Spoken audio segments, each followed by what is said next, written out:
As part of Bill 5, the Protect Ontario by Unleashing Our Economy Act, which passed last year, the province gave itself the power to declare special economic zones. So, what are they, and what are the risks and benefits?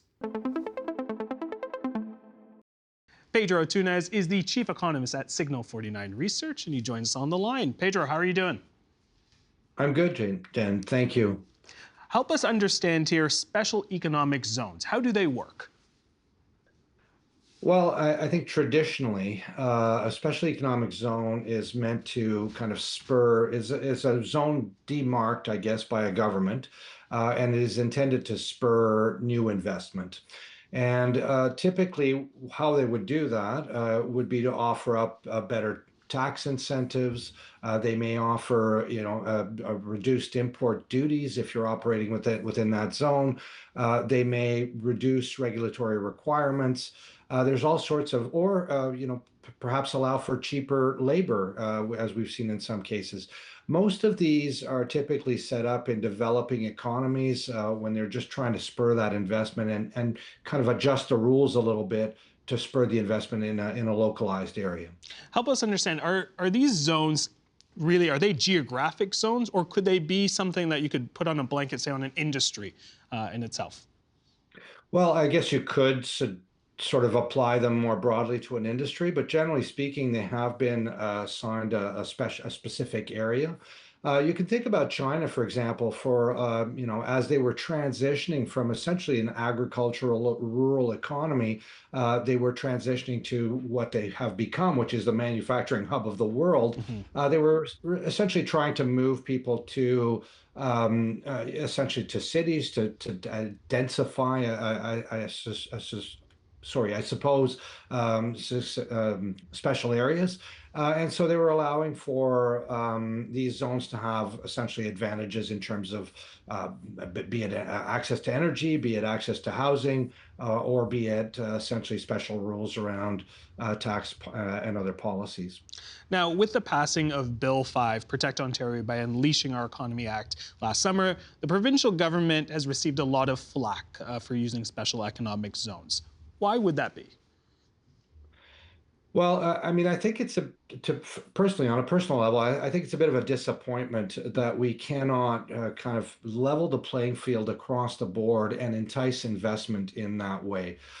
So the provincial government here is looking to try and essentially really the zones in Ontario are really focused in, I think, on resource development. And of course, we've heard about the airport as well. But I think it's essentially to facilitate and expedite investments really around the environmental review process, perhaps around permitting, perhaps around lessening some of those rules as well, not just the review process itself, but maybe facilitating investment by lowering some of the standards or rules.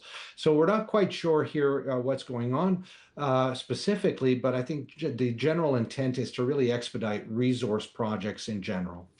Now, special economic zones seem to have come into everyone's lexicon since the Premier had started announcing it with Bill 5, but of course, he did not make up this concept. You had mentioned China as one example, but where else in the world can we see special economic zones?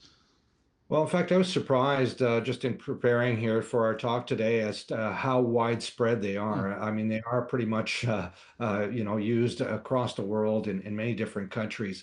But again, when we come back to developed economies, this really segments, it's another problem in terms of segmenting the market, not having a uniform playing field, not allowing for investment to occur where it's more efficient.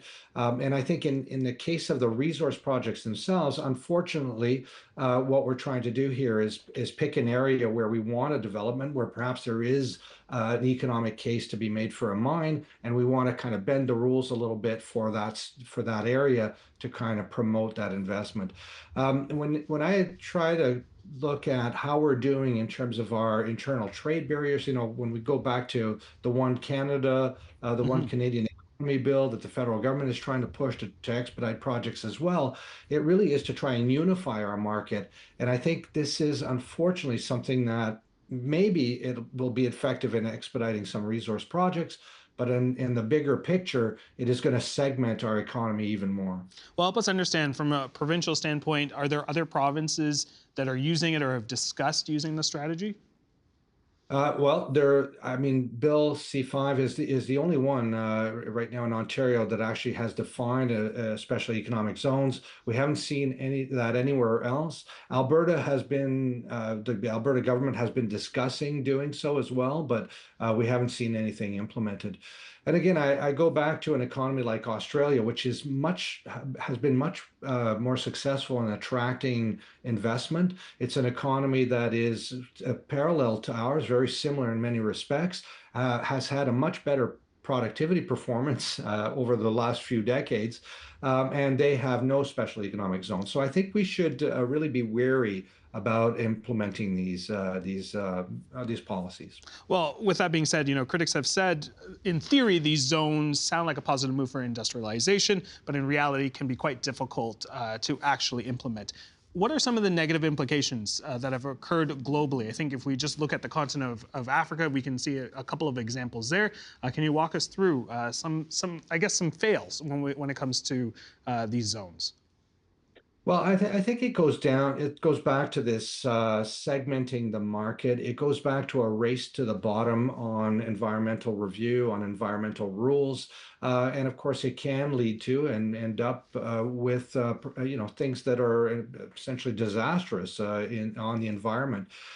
Just more broadly, though, we've also seen segmenting the market, and, essentially creating rather than unifying an economy and strengthening it in that way, we've seen situations where we are segmenting an economy and just creating more, as we live here in this country, difficulty around creating that one market, around having firms able to conduct business across the entire economy and thus becoming bigger, more productive, able to invest more. These are all of the challenges that Canada has been facing over the last number of decades, I would say.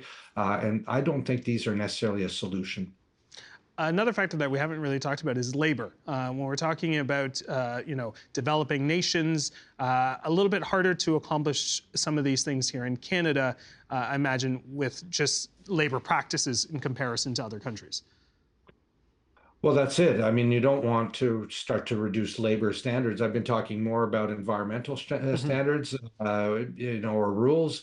You don't want to slacken those, but you don't want to slacken labor standards either. And I think we've seen some examples of that. I mean, just in Mexico, they have the maquiladora example, which is essentially focused on manufacturing to service the very large U.S. economy just north of their border.